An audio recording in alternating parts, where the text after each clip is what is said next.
I got that fire theme song by Tia P, but that's not why I'm dancing. I'm dancing because my show tonight is about Black men, beautiful, Black chocolate men. Oh my goodness. Listen, when you think of James Evans, Cliff Huxtable, Andre Dre Johnson, Michael Kyle, I can guarantee you Good Father comes to mind. From Good Times to Blackish, Black creators have fought hard to debunk the myth that Black men are absent fathers. But for some reason, Black fathers still get a bad rap when it comes to being involved in the life of their kids. Well, I'm here to give you Black facts, because America been giving y'all fiction for 200 long years or more. A recent article by Newsweek shows the Census Bureau reporting that slightly more than half of Black children live in homes headed by one parent, which is usually, but not always, the mother. When it comes to Black dads specifically, most, in fact, live with their children. I don't think y'all heard me. Most, in fact, live with their children. I said most in fact, which means I got to give you facts. A CDC study found that about 2.5 million Black fathers were living with their children, and about 1.7 million were officially living apart from them. Meanwhile, among fathers who do live with their children, Black dads are in many ways the most involved in their kids' lives. Yes, that same CDC study reports 70% of Black fathers were most likely to have bathed, dressed, diapered, or helped their children use the toilet every day, compared with 60% white men and 45% Hispanic fathers. Also, more Black fathers than white fathers took their children to or from activities every day, boo, and helped their kids with homework every day, boo boo. It's time to tell a friend about the Tammi Mac Late Show, because I'm bringing Black facts. Believe that. Tonight, the business of being Black on the Tammi Mac Late Show are Black fathers and their real story. Please welcome the head of corporate social responsibility for Warner Media, Dennis Williams. Hi, Dennis. Hey, Tammy, how are you? Good. A music producer who has produced hits including Low by Flo Rida and T-Pain. DJ Monte's here. Hey, DJ Monte. Hey, how you doing, Tammy? Good. Actor Jason Kelly in the house. Hey, Jason. What's happening, Tammy? An authorized dealer for FUBU Mobile and business relationship manager, Gabriel Langley is up in here. What's up, Gabe? I'm mixing your first and your last name. What's up, Gabe? What's going on? An author, YouTuber, and podcaster, Sean Heineman, is here as well. Hi, Sean. Hey, Tammy, how you doing? So let me hip you to the Tammi Mac Late Show. Every night, we have a traditional first question. And that first question is why? So tonight, the question becomes, why should Black people care about Black fathers and their stories? So I would say anybody can kick it off, but let me go on and call on somebody like I'm the teacher tonight. Dennis, kick us off. Why should Black people care about Black fathers and their stories? Wow. I don't mind starting this conversation off because I think it's an important one for us to have.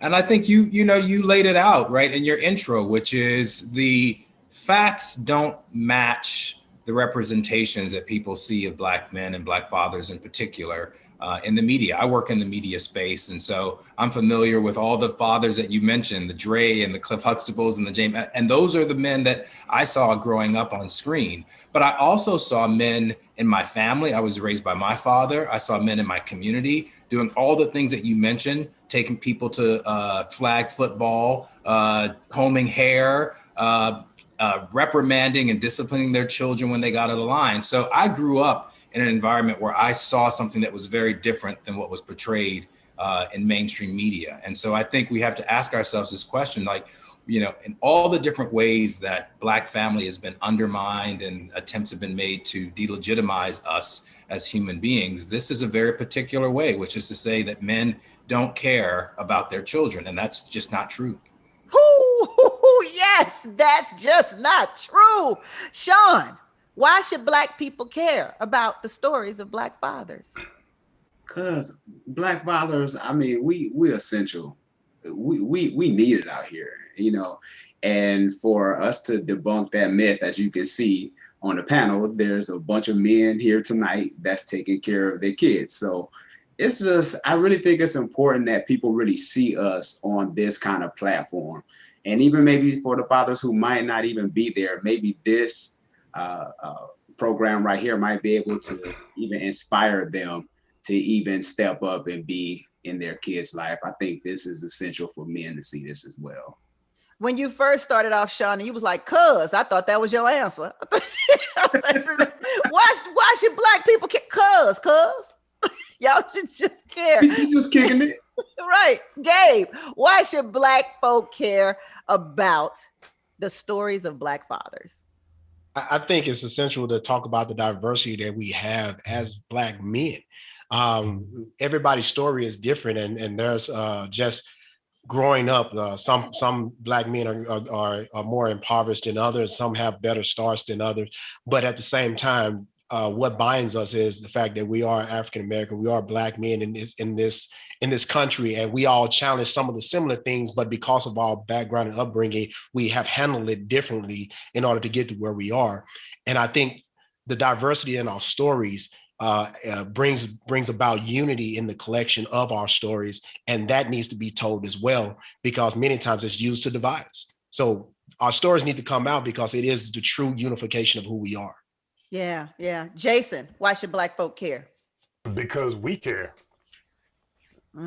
Like, we as fathers and Black men, we care about the responsibility and the duty and the weight and gravity of being fathers. And I don't think that that story gets portrayed enough in the reality of life versus what we see on TV. And we know that our communities have a tendency to sometimes take what they see on TV and go, oh, well, that's who and what we are, or take what the news says about us and extrapolate that to mean that's who and what we are.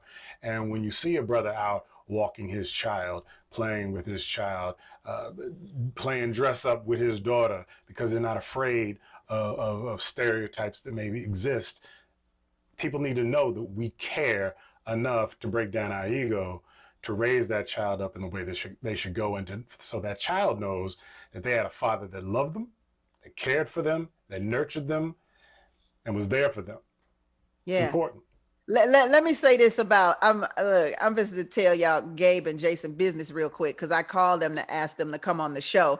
And I said, Gabe, can you come on my late night show? And Gabe says, well, when, Tammi Mac? Because I got this baby in my hand and she's trying to get my chicken out of my mouth. And I'm trying to figure this out. If you tell me what time, I can see how I can make it work. But the answer is yes, but I still got to get my baby to sleep. And then I called Jason and he was like, well, Tammi, I got to get with my wife and then see, if she's able to handle some things first, because I got this baby and I gotta get the baby in the bathtub and I gotta get the baby. I'm like, okay. Right.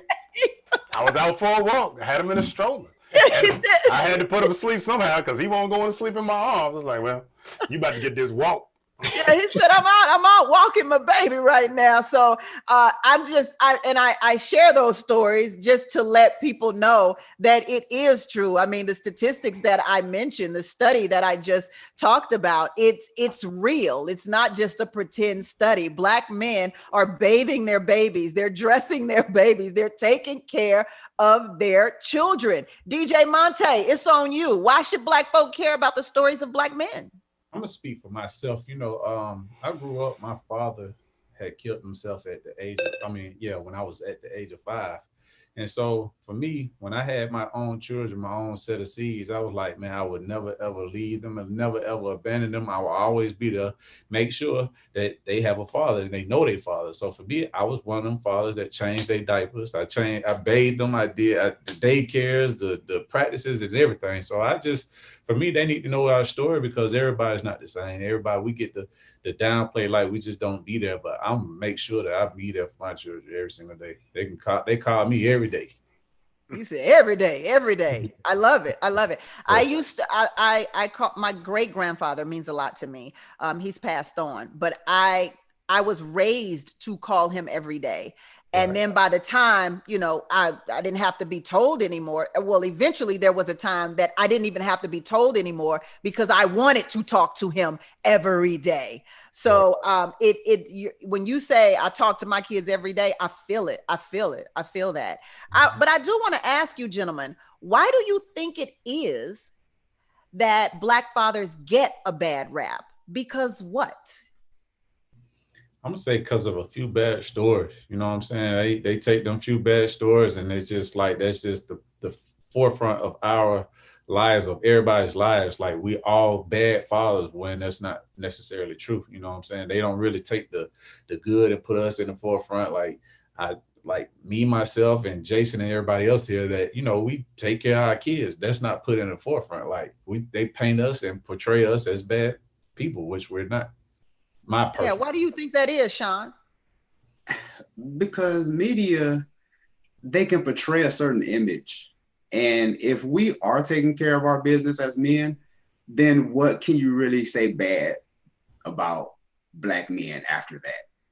You know, it's almost as if you got to have some kind of negative narrative to help things sell or to help push certain media outlets so they can really feast on the negativity. But or maybe even to push the narrative that Black men deserve to get shot and killed. I don't know. That's just a thought. Let's take a quick break so you can think, and we'll be right back. I see you in my chat room, soulmates. We are coming back to our soulmates next, headed to the chat room to see what they have to say about Black fathers on the Tammi Mac Late Show on Fox Soul. We'll be right back. Welcome back to the Tammi Mac Late Show on Fox Soul, where tonight the business of being Black are the stories of Black fathers. I love it, love it, love it. We're going to the chat room, y'all. Keeping Nettie says, love that stat, Tammi Mac. Well, hey, wasn't my stats, but I did say them, so there you go. But then Trico Simmons says, I do not believe those numbers, but okay. So my question to Trico becomes, so if you don't believe the numbers that more Black men are involved with their children versus any other ethnicity, what is the story that you believe? That's what I want to know. Because I'm interested in knowing why you would believe any story that's opposite or negative. I just question that. And we'll take it to the fellas to question as well. Let's see, DJ Monte, Jasmine O'Kelly says, yay for DJ Monte. Incog says, oh, wow, Dennis. I worked with him many years ago when I was in marketing at HBO. There you have it. Jason Bourne says, I like seeing this, but as a 38-year-old man, most of my peers while growing up didn't have our fathers in the home. Okay. I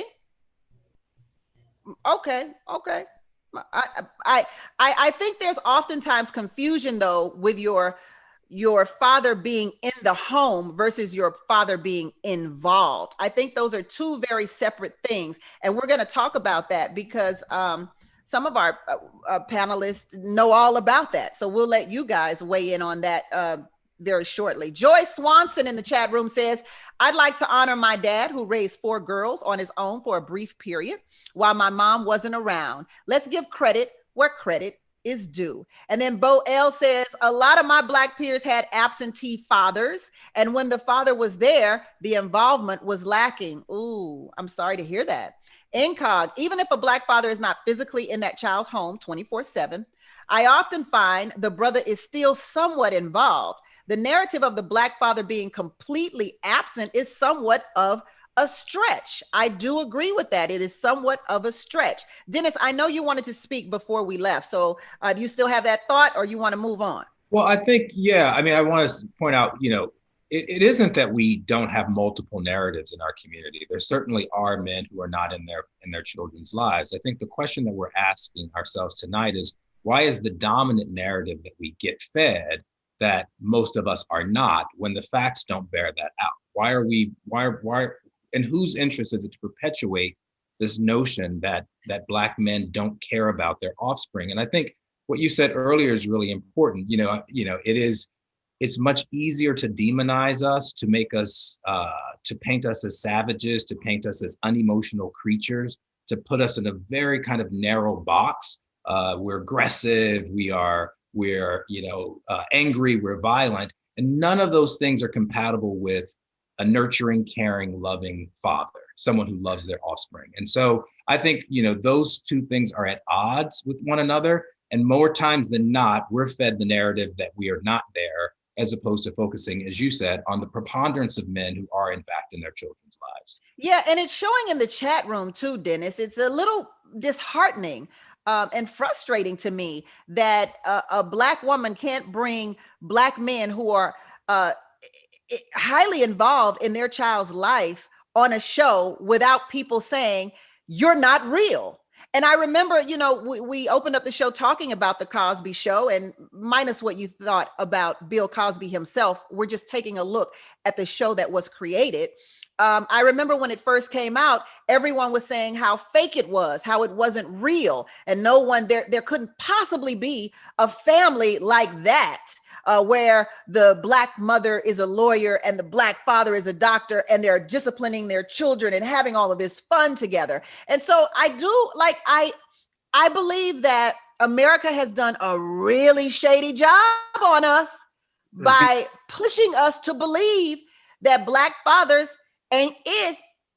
I almost cussed there. So I'm gonna go to you, DJ Monte. How do you deal with being a father? What is your father situation?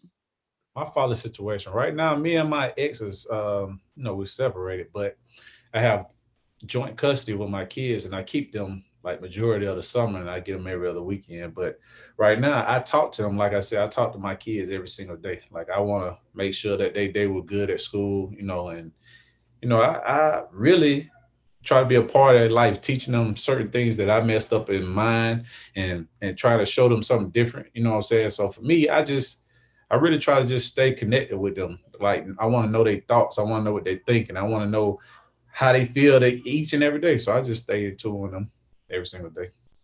Jason, why do you think people don't believe that a man like you could be an involved father who is married to the mother of your child and raising that child together? Why can't people believe that?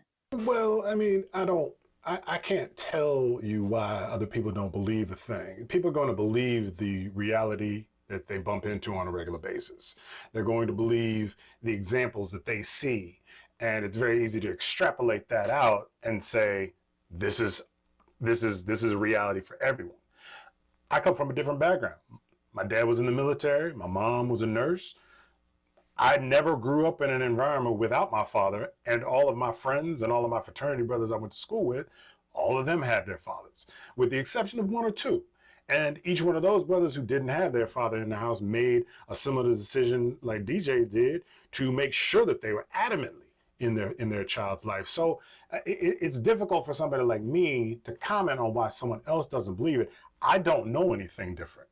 So, and I see my brother having raised his two children, and I've seen my sister and her husband raise their boys. Like I said, I can't speak for why they don't believe it. I don't know anything different other than a Black father in the home, disciplining, nurturing, and caring for the family. That's just my reality. So for me, it's a normal thing to me. Yeah. For others that don't have that experience, I can see how it's very easy for them to say, well, I don't believe that. They've never walked a day in my shoes. Right. Yeah. So then I guess I should, I'm sorry, go ahead. Oh no, I just wanted to add to that, to what Jason was saying. I think, and even with the comments, that sometimes depending on the person, it's just their worldview. If you just grew up in a certain neighborhood and you didn't see kids with their fathers, you just assume that that's just the way the world is, just because that's your worldview. So when somebody gives you some statistics, some people might wrestle with that because they like, well, that's not my reality. To kind of like what Jason was saying. So that's why I believe the one guy in the comment was saying about the statistics, that just might be his worldview. That's why he probably had an issue with the statistics that you gave out. Absolutely. And I agree with Sean on that one. I mean, a lot of people just don't take the initiative to, expose themselves to other realities. They're so protective of what their opinion is that if you challenge their opinion in today's in today's world, people get very offensive when they're put against their opinion of being wrong. And so they're so focused on being right or holding on to their truth that they don't want to even accept anything other than what they want to believe to be true. So yeah, their personal exposure can be their own fault in why they can't believe those statistics. Wow. And if I Go may, I ahead, want to Jason. co-sign that because you make a really good point. You're talking about the ego getting in the way. Mm. And every last one of us here know that once you become a father and you make a choice to be a father, to be a dad, your ego goes straight out the door because the child don't care. And this is a hurdle that many young people have to climb over as they assume the role of being a father or a mother and step into parenthood. It's not easy. And I think what oftentimes happens is I think some people run into the reality of, oh, I've got to lay myself down to care for this child. Yeah. And there are brothers, there are people, men in general, that don't take up those responsibilities and take up that role. But to step out of that reality and go, well, where are their examples? Well, you're looking at 6 of them, 5 of them right now. So you have a choice now for those people that are in the chat saying, well, that's not my reality. You have a choice now that you can make. You have an example in front of you now. You can no longer hang on to your belief system and say, well, that's not real, when you have people standing in front of you saying, well, this is real for me because I made a choice to do so. So when you're faced with the choice yourself, at some point, I hope you choose the right. I hope you make the right choice because it's the most Jason, you enlightening. out here challenging folk Well, to, I mean, to think different, to grow, to believe the positive in black men. Woo! do better. We got to do better, and do better starts with small steps. It's not a big step. You know, I'm 48 years old, and I've lived many lives, but my life just started 4 months ago when that boy was born. Wow. And to take on that role now and to have everything that I've learned in my life and all the examples that I've had in my life to step forward now with this light that I'm here to nurture into this world, I can't walk away from that responsibility. Let's go back to the chat because they in it. Me Against the World says, dude, let's keep it real. It's not just the media. I seen it at school. Ain't no one had a father. It was rare. This was every school, elementary to high school. Asians, whites always had their fathers. Incog says, I thank my lucky stars every day for having a wonderful father, an excellent role model. The way he raised me is precisely why I have a low tolerance for BS from men in general. He set the bar. Deborah says, shoot, America KKK played a huge part in separating our black men from our families, and then our black men were blamed for it. DJ, I see you shaking your head over there. That's a deep one right there. Somebody was gonna say it. Yeah, that was real deep. For me, a lot of that is kind of is really messed up because, you know, I've seen a lot of people around me with their fathers around, you know, and just for them, that one person to say they seen a few people or everybody at their school, you didn't know everybody at their school. You don't know their situations at home. So for me, I just feel like, man, that's just an unfair thing just to say, hey, Asians and everybody else had their fathers. Me personally, I'm trying to change the narrative of my kids. I want my kids to say, hey, my father was there. We might not live in the same household, but he was there all the time. But this is that you bring up a good point though, DJ Monte, when you say it's so easy for us. This is what made me mad right here. You may, oh my goodness, I can't even get it out. I'm so then how does one who's been around these black fathers or not lack of black fathers say, oh, there are no black fathers, but then in the same breath say Asians and whites always had their black fathers. Every Asian and white got their not black fathers. Every Asian and white has their father, but nobody black has their father. I'm just confused how that processes in one's mind that a certain group of people all have a father, and then this one group of people just don't have one. To me, I just think it's just how the picture's been painted, how the story been told. You know what I'm saying? It's always that we don't have our fathers around or we've been killed. And a lot of it is society built, you know what I'm saying? It's like, it's a situation that we have been put in, and how it's been made for it to tear our families apart. You know, it's just from the beginning, you know what I'm saying? So a lot of people weren't able to sustain some of that stuff. So I was just like, you know, for me, I'm just gonna change it. Like, I don't care what nobody say. Like, I don't care if I'm not in the same house with my kids. I'm gonna make sure that my kids are gonna be 100, 1,000. They're gonna say, hey, my daddy was always there. That's just how it is. I'm going to make sure we go to this commercial break and come back 100, 1,000. We'll be right back on the Tammi Mac Late Show on Fox Soul. Welcome back to the Tammi Mac Late Show on Fox Soul, where the business of being Black tonight are the stories of Black fathers. Let's dive into this chat again. Boel said, should we be giving pats on the back for taking care of your kids? Well, I don't know. You give women pats on their backs for taking care of their kids. So why can't we give Black men pats on their back? I don't understand why people really want to diss the Black man. Let's see here. I got a good one. Dude, y'all stop it. You telling us we don't know what we see just because y'all involved with your kids. That's the funniest thing. You talk to people. You have friends. They tell you. Okay. Joy Swanson says, first you had Black families being torn apart through slave trade. Then you got the mass incarceration of minorities, followed by police brutality. And lastly, domestic violence in our neighborhoods play a heavy part on why Black fathers are separated from their families. So we can't really always blame it on the father in this case, can we, Gabe? No, I definitely think you can't. One of the things that I remember, I was taking an African Studies class in college. The professor said, he made a statement of how if you're to control a culture or to take over a culture, you have to control its history. You have to eliminate its history. And I think one of the biggest things that has happened is the history of our leadership or our fatherhoods have been altered so badly and given another narrative that generation after generation, they've only heard these terrible stories. And so they're going to believe it.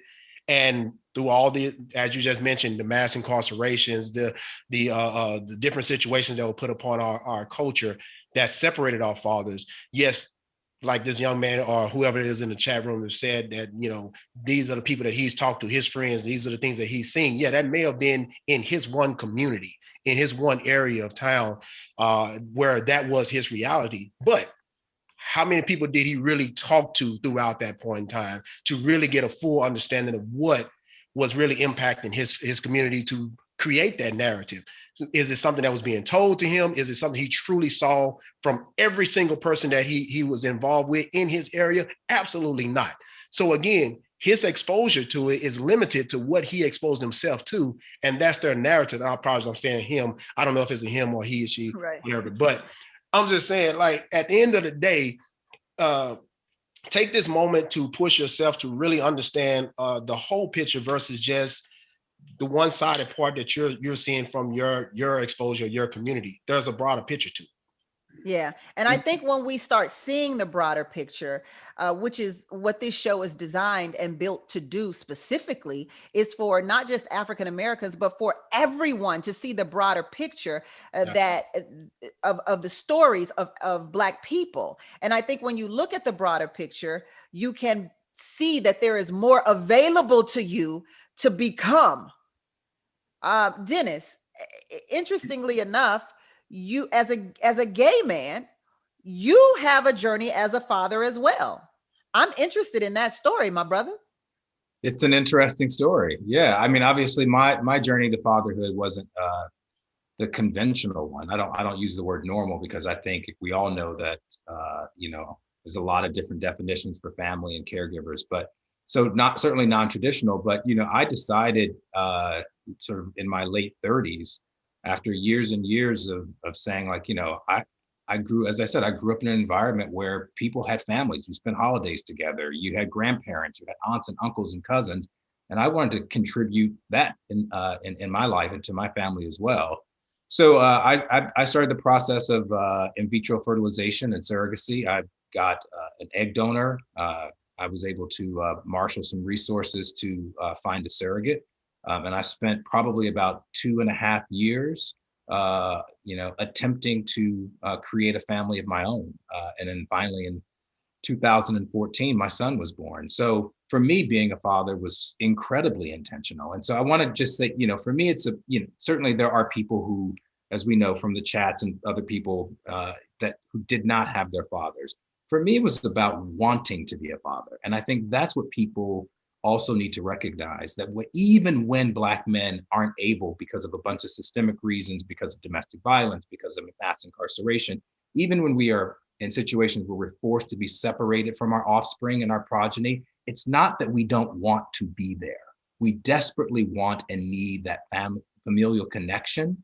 And many of us work really, really hard to get it. Sometimes it's severed and it's broken. But we have too many people moving through our community believing that they themselves have been rejected or unwanted by their fathers, not realizing that on the other side of that chasm are men who desperately wanted to be fathers. And certainly circumstances may have prevented that, but it's not from lack of desire.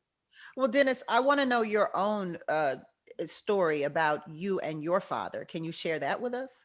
Yeah, I absolutely can. My biological father did not raise me.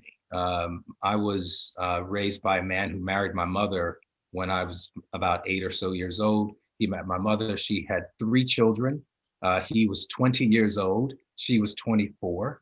And this man came into our lives. And I remember, very clearly him saying, you can call me, Mr. This, you can call me Papa, you can call me Daddy, but you cannot call me stepfather, because I don't want to be anyone's stepfather. And from that moment on, the man who I refer to as my father, my dad, raised me as his son, raised my sisters as his daughters, raised my brother, who was his only biological kid, in the exact same way that he raised all of us. So I saw incredible intentionality from a Black man who was not biologically connected to me and my siblings, many of my siblings, step in and, he walked my sisters down the aisle. He is my best friend. We talk about someone that you talk to all the time.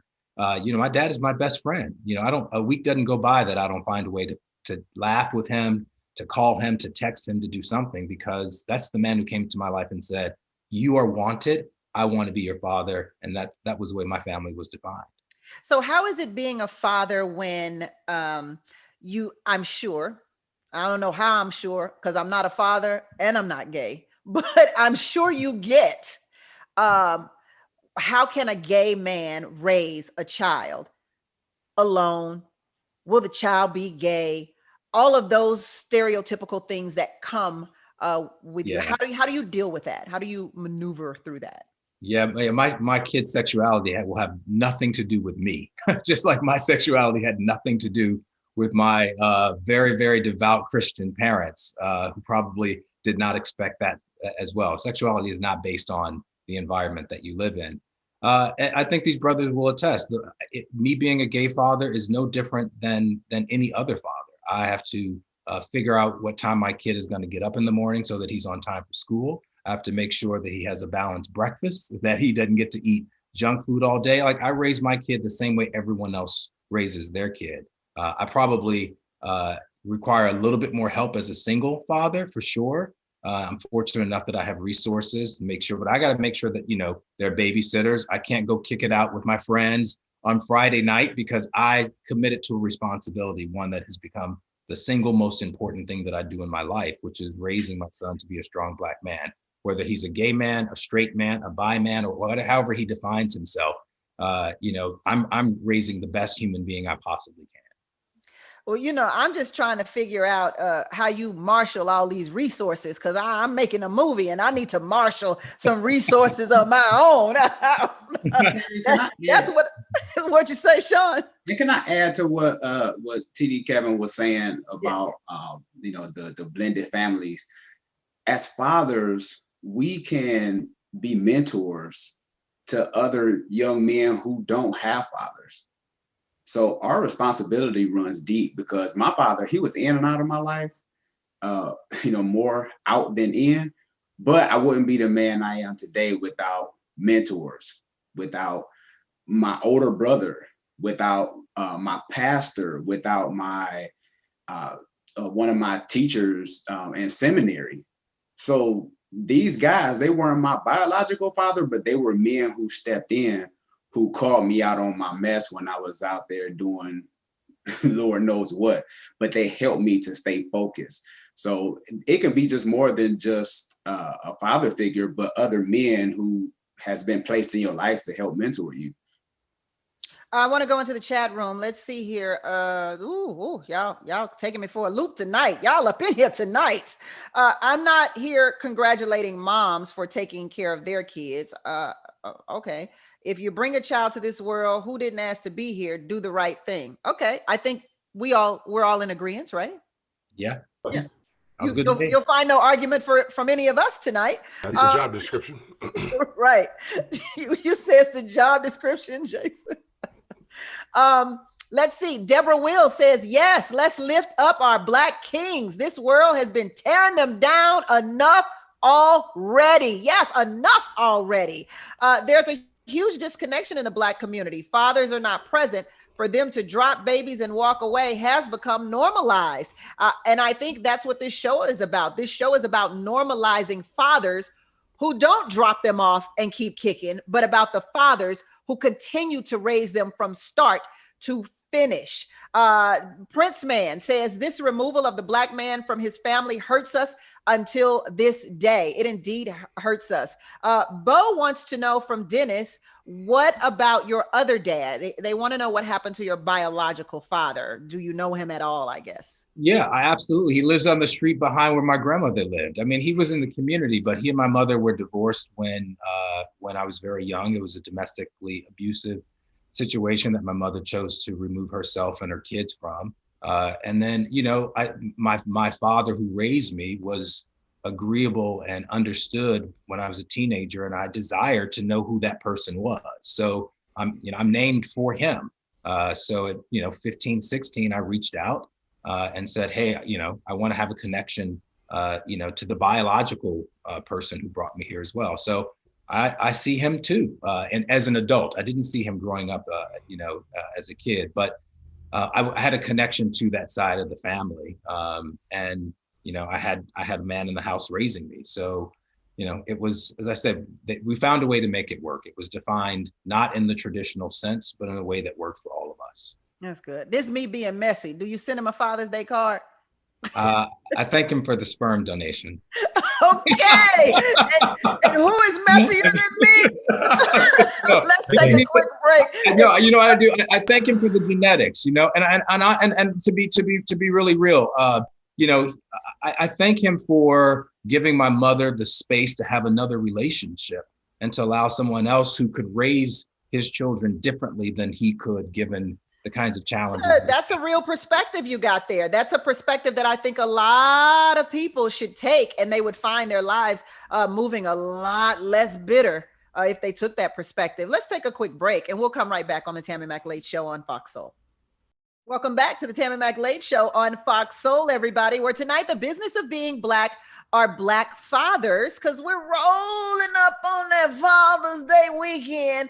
Black fathers and their stories. Princess Robinson says, Tammi Mac, thank you for always bringing real and relevant issues to the table for discussion. When we can intelligently discuss the issue, we may be able to affect change. I think, Jason, you mentioned that. You said, hey, you have challenge yourself to look at something a different way when you see it a different way, which is essentially what you said, Jason. Yeah. Gabriel, I'm sorry, I'm gonna go to Sean real quick. Sean, I want to talk about your relationship with your own father, and then I want to go into how that affected the way you take care of your children.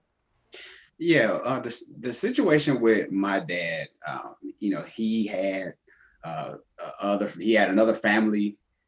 So there was my mom and my little sister and I. So he was in and out of our life. Like, now that I'm older, I can see why he was in and out of our life, because he had another family, and that isn't like to make an excuse for anything. But as I got older, I realized that I don't want that kind of feeling where I'm being inconsistent as a dad. I wanted to always be there for my kids. So that was something that I told myself, that I know that feeling, and I'm going to be consistent. I'm going to always be there for my kids, no matter what, come hell or high water. Because I've been through a divorce, and I have a a 17-year-old daughter who just graduated high school, and I've been with her since day one. But we went through the divorce, and I was away from her for about a year. I had to pay child support and alimony, but then the last 2 years of her life, she was able to live with us full time because I remarried. So she's been with us for the past 2 years.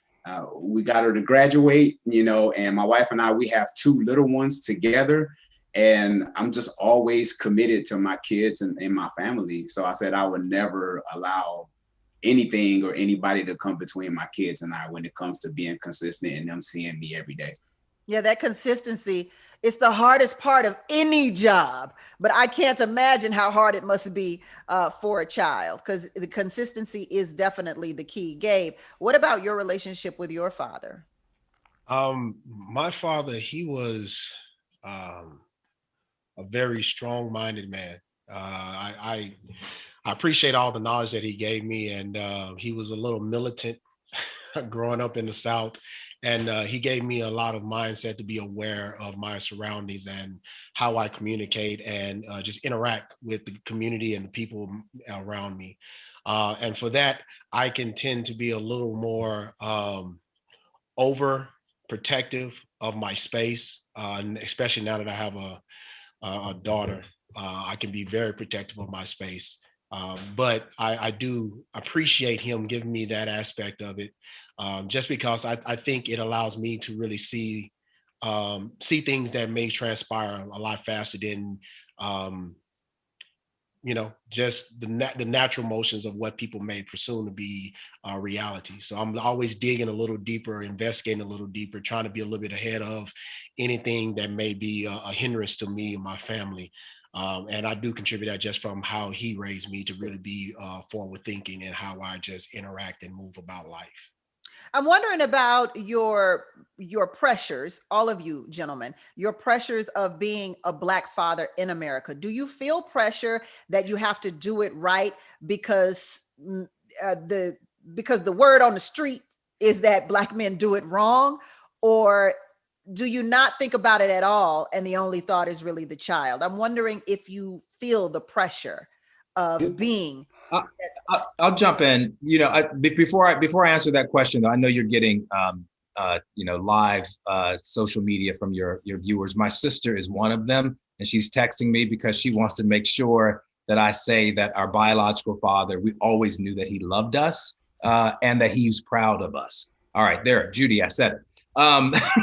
So I know that for me, there are enough pressures in my life as a Black man. I try not to, live my life according to what other people's expectations are of me, because then I would just go crazy. What I am struck by often is how surprised people are that I'm exceeding whatever expectations they've had. So I drop my son off at school 4 or 5 days a week if I possibly can.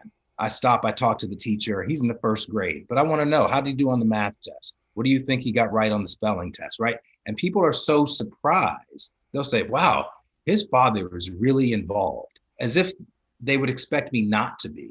But, these are people who don't actually even know a whole lot of Black people. And yet the message that they've gotten about who I am and who I'm supposed to be is in stark contrast to the reality that stands in front of me. Right. Sean, do you feel that pressure?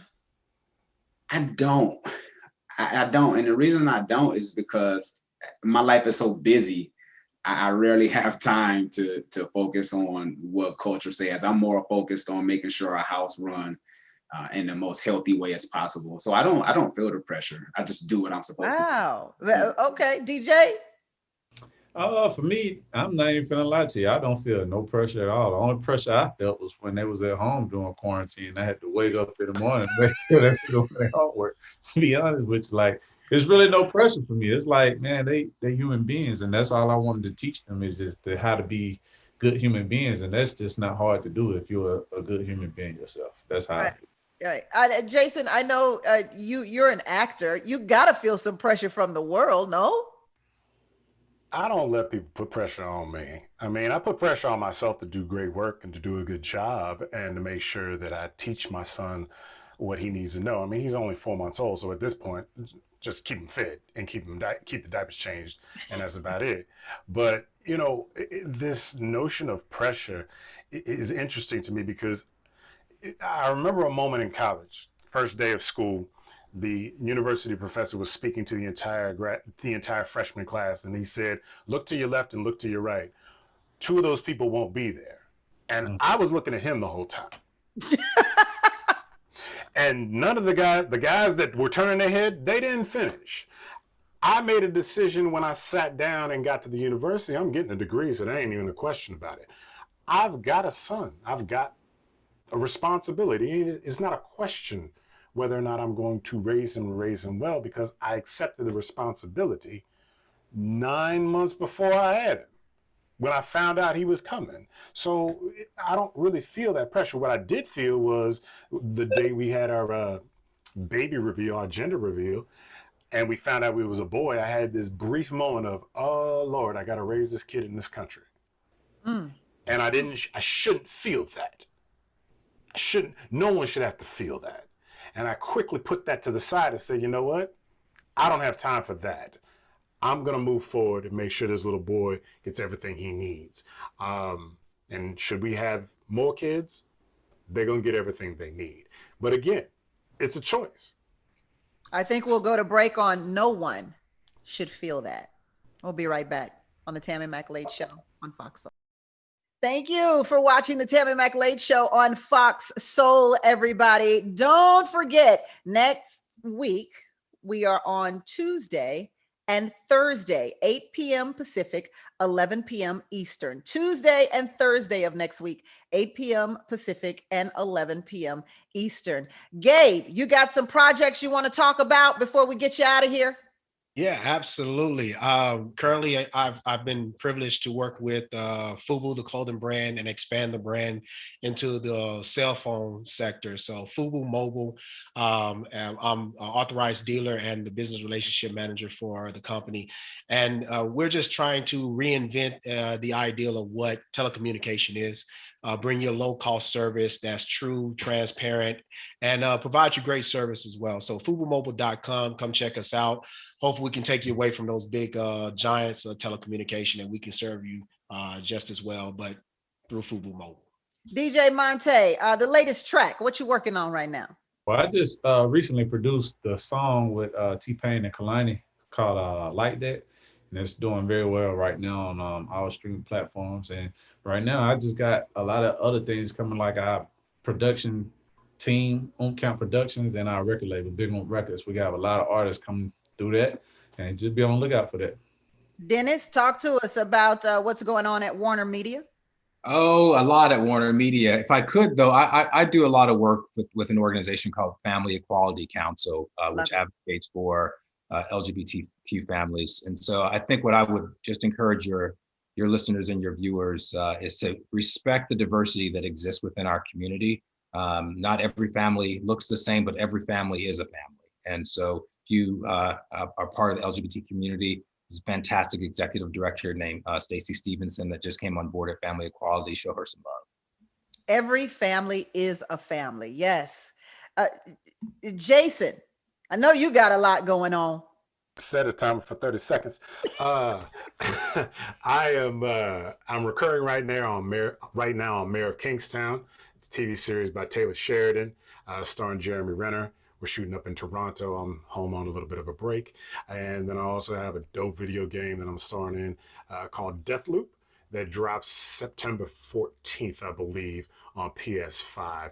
It's a two-person shooter game. A brother wakes up on an island and is trying to kill a number of people within a certain amount of time, and he's trying to break a loop, and someone's trying to assassinate him to keep the loop going. So it's exciting. Sean, that YouTube channel of yours. Yes, the YouTube channel, I'm creating content, new content every week. So I'm always doing my homework and through life experiences. The YouTube channel is Scary to Remarry. Those who desire to remarry, I help through my experiences. And even if it's your second time around, just trying to prepare people to love again and to open their hearts. I want to share how fathers can be important whether they're in your life or whether they're out of your life, at some point in your life, your father becomes important. Because if your father is not in your life, it affects who you are as a person. And when your father is in your life, you turn out to be a very different person. And I really have to give kudos to my father, who was in my life for at least the first half of my life. And he is actually the reason I am a radio DJ and an on-air television host to this day. My father took me into a radio station in Houston, Texas, and said to the program director of that radio station, my daughter wants to be an actress, but I figure she could start here. The lady gave me a public service announcement and said, can you read? I said, yes, ma'am, I can read. My dad said, show her what you can do, baby. And I read the public service announcement like I was Barbara Walters up in that piece, I tell you. And she said, you got the job. And that was at the age of 14.